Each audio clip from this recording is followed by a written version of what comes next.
Remember when I told you that I was gonna watch Saved by the Bell the college years? Get away from me, so I can watch Saved by the Bell the college years. Well, I did, and it brought back a lot of memories. Saved by the Bell the college years was one of those anomaly spin-offs that wasn't bad by any means. It just wasn't good enough. It was the first of the series to air prime time rather than on Saturday mornings. And in doing so, it faced stiff competition from Full House and Rescue 911, which is probably why it lasted for only one season. I enjoyed rewatching the series as a whole, but there was one particular episode I saw in my younger years that stuck with me to this very day.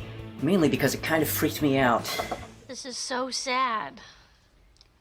Yeah, I'm really gonna miss Professor Rich.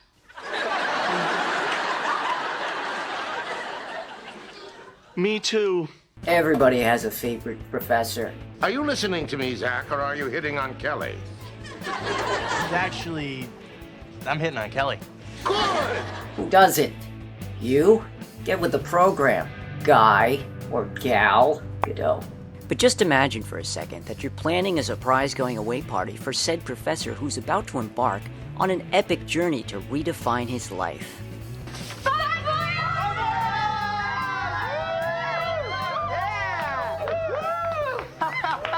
All right.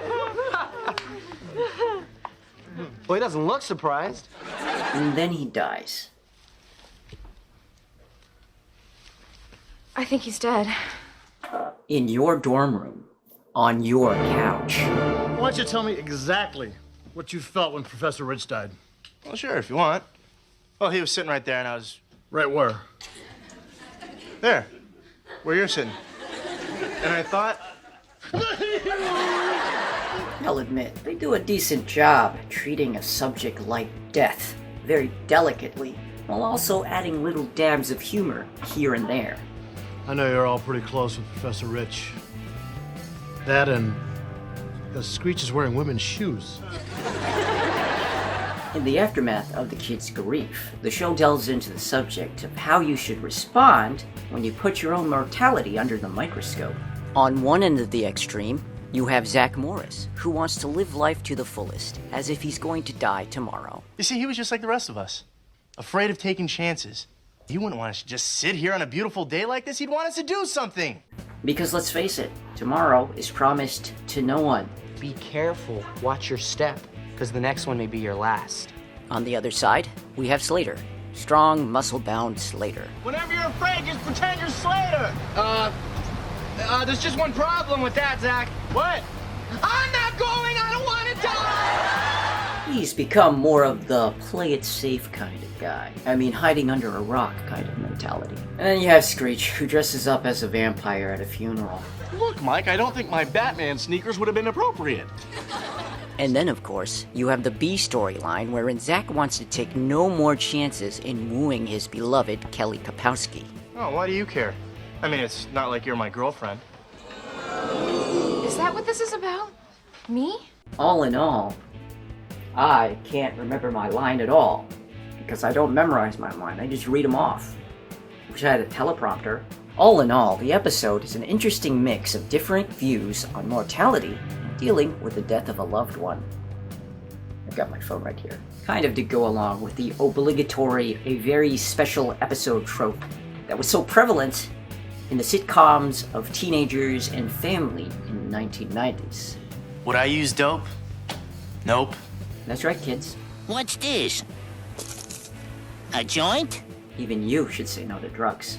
And while it isn't that deep in the philosophical department, kind of makes you think about what you do with your life and the time that you're given here in this crazy, mixed-up world.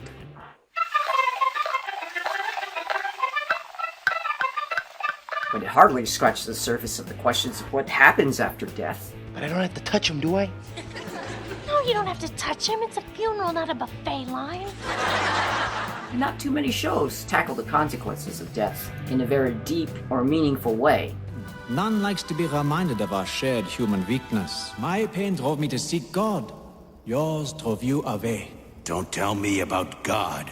And in this episode, it gives a feel-good message about appreciating your loved ones and doing the best with the time you have left in this life. Oh, Screech, death is a part of life. There's no reason to feel creepy. You know, there's a message here. Life is short.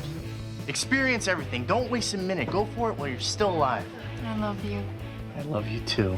Don't give me that easy answer garbage. But if you're seriously contemplating the question of what happens after death, I would suggest paying a visit to GodQuestions.org. Here.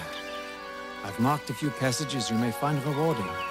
I will say, the website is very biblically based, so just be prepared for that if you decide to venture down on there. If not, that's okay. You're still my pal. I'm here to spread the news, not force-feed it down your throat. Face it, Shell. We on our own in this world. Life is random.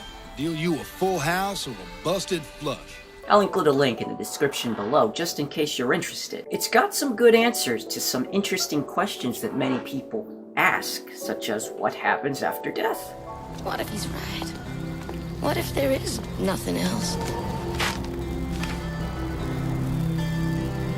I will give thanks to you, O Lord, for though you were angry with me, your anger turned away and you comforted me. I will trust and will not be afraid.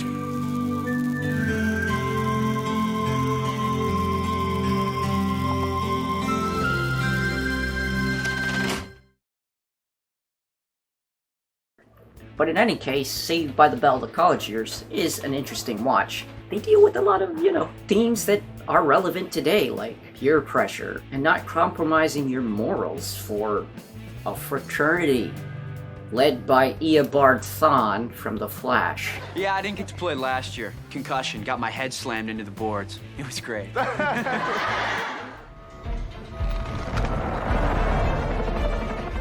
Hello, Eobard. Mr. Dark.